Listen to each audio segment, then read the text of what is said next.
আসসালামু আলাইকুম। সংবাদে আপনাদের সবাইকে স্বাগত জানাচ্ছি। আমি ফিরোজ তোহা। শুরুতেই সংবাদ শিরোনাম। বাংলাদেশের সর্বশেষ গুরুত্বপূর্ণ আপডেট সংবাদে আপনাকে স্বাগত। শুরুতেই সংবাদ শিরোনাম, পরে বিস্তারিত। প্রথমে জানাবো, সাবেক প্রধান বিচারপতি এবিএম খায়রুল হক গ্রেপ্তার। সাবেক প্রধান বিচারপতি এবিএম খায়রুল হক অবসরপ্রাপ্তকে গ্রেপ্তার করা হয়েছে। আজ বৃহস্পতিবার 24শে জুলাই তার বাসা থেকে তাকে গ্রেপ্তার করা হয়, তথ্য নিশ্চিত করেছে ডিবির যুগ্ম কমিশনার মোহাম্মদ নাসিরুল ইসলাম। তিনি বলেছেন, সাবেক প্রধান বিচারপতি এবিএম খায়রুল হককে তার রাজধানীর ধানমন্ডির বাসা থেকে আটক করেছি। আমরা তাকে ডিবি কার্যালয়ে নেওয়া হয়েছে। তার বিরুদ্ধে পরবর্তী ব্যবস্থা গ্রহণ করা হচ্ছে। এরপর জানাবো, জেলগেট থেকে ফের গ্রেপ্তার গাইবান্ধা জেলা আওয়ামী লীগ নেতা প্রিন্স। গাইবান্ধা জেলা আইনজীবী সমিতির সাবেক সভাপতি ও জেলা আওয়ামী লীগের সাবেক আইন বিষয়ক সম্পাদক অ্যাডভোকেট ফারুক আহমেদ প্রিন্সকে জেলগেট থেকে পুনরায় গ্রেপ্তার করেছে জেলা পুলিশ। আজ গাইবান্ধা জেলা পুলিশ গ্রেপ্তারের বিষয়টি নিশ্চিত করেছে। এদিকে হাসপাতালে স্বাস্থ্য পরীক্ষা করিয়ে বাসায় ফিরলেন খালেদা জিয়া। বিএনপি চেয়ারপারসন খালেদা জিয়া নিয়মিত স্বাস্থ্য পরীক্ষা করিয়ে বাসায় ফিরছেন। দিবাগত রাত 1টা পেরিয়ে রাজধানীর গুলশানের বাসভবন ফিরোজা থেকে তাকে নেওয়া হয় রাজধানীর এবার কেয়ার হাসপাতালে। সব পরীক্ষা শেষে রাত 2:52 তিনি বাসায় ফিরেছেন। এদিকে নাটোরে সড়ক দুর্ঘটনায় 8 জন নিহত, ঘাতক ট্রাক চালক গ্রেপ্তার। নাটোরের বনপাড়ায় হাটি কুমরুল মহাসড়কে ভয়াবহ সড়ক দুর্ঘটনায় 8 জন নিহতের ঘটনায় ঘাতক ট্রাক চালক মোহাম্মদ মহিরুদ্দিন 30কে গ্রেপ্তার করেছে র্যাব। রাত 8টার দিকে র্যাব 5 সিপিসি 2 নাটোর ক্যাম্পের একটি অভিযানিক দল নাটোর সদর উপজেলা বামনডাঙ্গা গ্রামে অভিযান চালিয়ে তাকে আটক করে। এবং সর্বশেষ জানাবো, ইসরায়েলকে লক্ষ্য করে ক্ষেপণাস্ত্র হামলা। ইরান সমর্থিত হুতি যোদ্ধারা ইয়েমেন থেকে ইসরায়েল লক্ষ্য করে ব্যালিস্টিক ক্ষেপণাস্ত্র নিক্ষেপ করেছে। তবে সেটি ইসরায়েলের সীমান্তে পৌঁছানোর আগে সেটি ভূপাতিত করার দাবি করেছে দখলদার ইসরায়েলের বাহিনী। তবে ইয়েমেনের হুতি বিদ্রোহীরা জানিয়েছে তাদের কোনো ক্ষেপণাস্ত্র ইহুদিবাদীরা থামাতে পারেনি, কিন্তু তারা থামাতে না পেরেও বিষয়গুলো স্বীকার করে না। যদি তারা স্বীকার করে তাদের ক্ষয়ক্ষতির পরিমাণ, তাহলে পুরো বিশ্বের কাছে তাদের এই অস্ত্র বিক্রি বন্ধ হয়ে যাবে। তাদের অস্ত্রের সক্ষমতা কতটুকু সেটি পৃথিবীর বুকে উন্মোচিত হয়ে যাবে, কারণ ইহুদিবাদীরা এখন আর বিষয়গুলো প্রকাশ্যে আনে না। প্রিয় দর্শক, এতক্ষণ শুনছিলেন সংবাদ শিরোনাম, এবারে বিস্তারিত। তবে তার আগে বন্ধুরা, অনুরোধ থাকবে এই সংবাদটিতে একটি লাইক দিন। এই চ্যানেলে আপনি নতুন হয়ে থাকলে আমাদের সংবাদটি দেখতে দেখতে চ্যানেলটি সাবস্ক্রাইব করে রাখুন। কমেন্ট করে বন্ধুরা আপনার মূল্যবান মতামত জানিয়ে দিন আপনি বিশ্বের কোন দেশ থেকে বা বাংলাদেশের কোন স্থান থেকে আমাদের সংবাদটি দেখছেন এবং শুনছেন। আর বন্ধুরা, এই সংবাদটি আপনার সোশ্যাল মিডিয়া ফেসবুকে শেয়ার করে বন্ধুদেরও দেখার সুযোগ করে দিন। এবারে বিস্তারিত। সাবেক বিচারপতি এবিএম খায়রুল গ্রেপ্তার। সাবেক প্রধান বিচারপতি এবিএম খায়রুল হক অবসরপ্রাপ্তকে গ্রেপ্তার করা হয়েছে। বৃহস্পতিবার 24শে জুলাই সকাল 8টার দিকে তার বাসা থেকে তাকে গ্রেপ্তার করা হয়, তথ্য নিশ্চিত করেছেন ডিবির যুগ্ম কমিশনার মোহাম্মদ নাসিরুল ইসলাম। তিনি বলেছেন, 8টার কিছু সময় পর সাবেক প্রধান বিচারপতি এবিএম খায়রুল হককে তার রাজধানীর ধানমন্ডির বাসা থেকে আটক করেছে। আমরা তাকে ডিবি কার্যালয়ে নেওয়া হচ্ছে। তার বিরুদ্ধে পরবর্তী ব্যবস্থা গ্রহণ করা হবে। 2010 সালের 10ই সেপ্টেম্বর 19তম প্রধান বিচারপতি হিসেবে শপথ নেন এবিএম খায়রুল হক। পরের বছর অর্থাৎ 2011 সালের 17ই মে 67 বছর পূর্ণ হয় অবসর গ্রহণ করেন তিনি। আওয়ামী লীগ সরকারের শেষ সময়ে খায়রুল হক ছিলেন আইন কমিশনের চেয়ারম্যান। ছাত্র জনতার অভ্যুত্থানে গত বছরের 5ই আগস্ট শেখ হাসিনার নেতৃত্বাধীন সরকারের পতন ঘটলে 13ই আগস্ট তিনি আইন কমিশন থেকে পদত্যাগ করেন। এরপর থেকে আর প্রকাশ্যে দেখা যায়নি তাকে।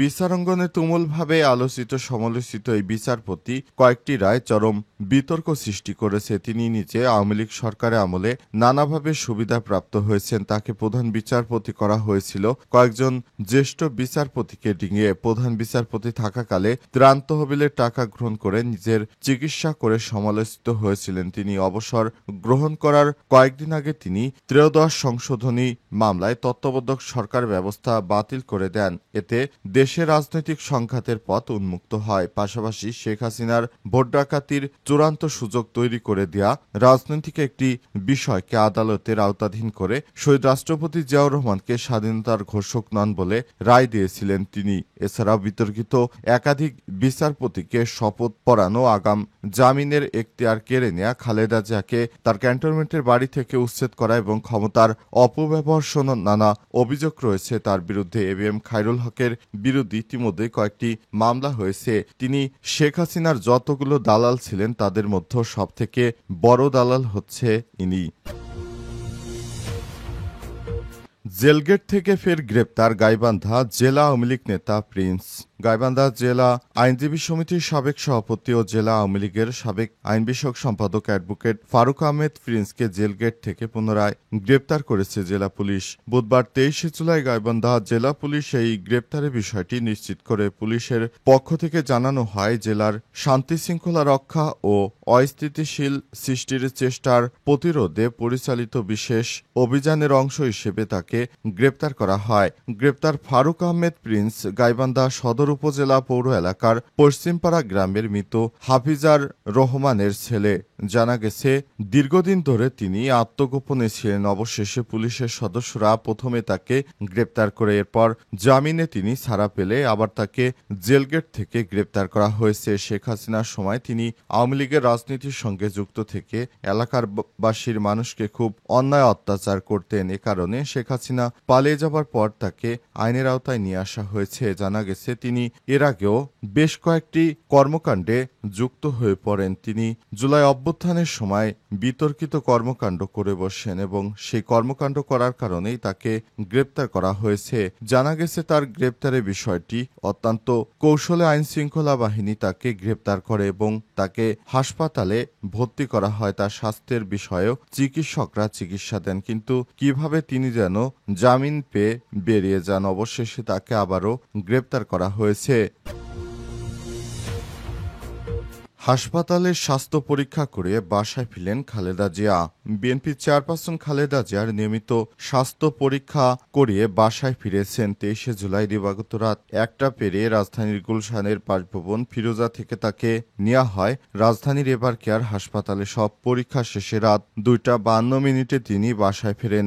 বিএনপির মিডিয়া সেলের সদস্য সাইরুল কবির খান জানান, নিয়মিত স্বাস্থ্য পরীক্ষার অংশ হিসেবে খালেদা জিয়াকে হাসপাতালে নেওয়া হয়। চলতি বছরের 8 জানুয়ারি উন্নত চিকিৎসার জন্য লন্ডনে যান সাবেক এই প্রধানমন্ত্রী। সেখানে 17 দিন লন্ডন ক্লিনিকে চিকিৎসাধীন থাকার পর 25 জানুয়ারি তাকে ছেলে তারেক রহমানের বাসায় নেওয়া হয়। প্রায় 4 মাস পর 6 মে দেশে ফিরেন তিনি। দেশে ফেরার পর চিকিৎসকদের তত্ত্বাবধানে গুলশানের বাসায় অবস্থান করেন বিএনপির চেয়ারপারসন বেগম খালেদা জিয়া। অবশেষে বিএনপির চেয়ারপারসন খালেদা জিয়া আগের থেকে অনেকটা সুস্থ হয়েছেন। শেখ হাসিনার সময় তাকে অনেক নির্যাতন করা হতো বলে অভিযোগ বিএনপি নেতাকর্মীদের। তাকে হাসপাতালে নিতে বাধা দেওয়া হতো। এছাড়াও তার জামিনের ব্যাপারে অনেক গড়িমসি করা হতো। এছাড়াও খালেদা জিয়াকে বিদেশে চিকিৎসা করতে দিত না। কিন্তু 5 আগস্ট অভ্যুত্থানের পর শিক্ষার্থীরা যে অভ্যুত্থান করে শেখ হাসিনাকে তাড়িয়েছে, সেই অভ্যুত্থানের মাধ্যমে তিনি বাংলাদেশে আবার স্বাধীনভাবে বাঁচার সুযোগ পেয়েছেন। কিন্তু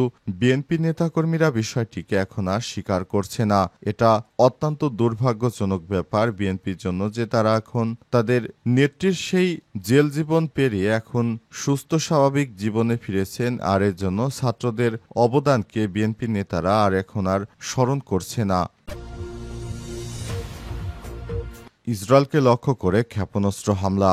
ইরান সমর্থিত হুতি যোদ্ধারা ইয়েমেন থেকে ইসরায়েলকে লক্ষ্য করে এবার ব্যালিস্টিক ক্ষেপণাস্ত্র নিক্ষেপ করেছে। তবে সেটি ইসরায়েলের সীমান্তে পৌঁছানোর আগেই ভূপাতিত হয়েছে বলে দাবি করেছে দখলদার সামরিক বাহিনী আইডিএফ। দ্য টাইমস অফ ইসরায়েলের এক প্রতিবেদনে দেশটির সামরিক কর্মকর্তাদের বরাতে বলছে, আইডিএফের ক্ষেপণাস্ত্র উৎক্ষেপণ শনাক্ত করতে সক্ষম হলেও এটি দেশের ভেতরেই হুমকি তৈরি করেনি বিধায় কোনো সতর্কতামূলক সাইরেন বাজানো হয়নি।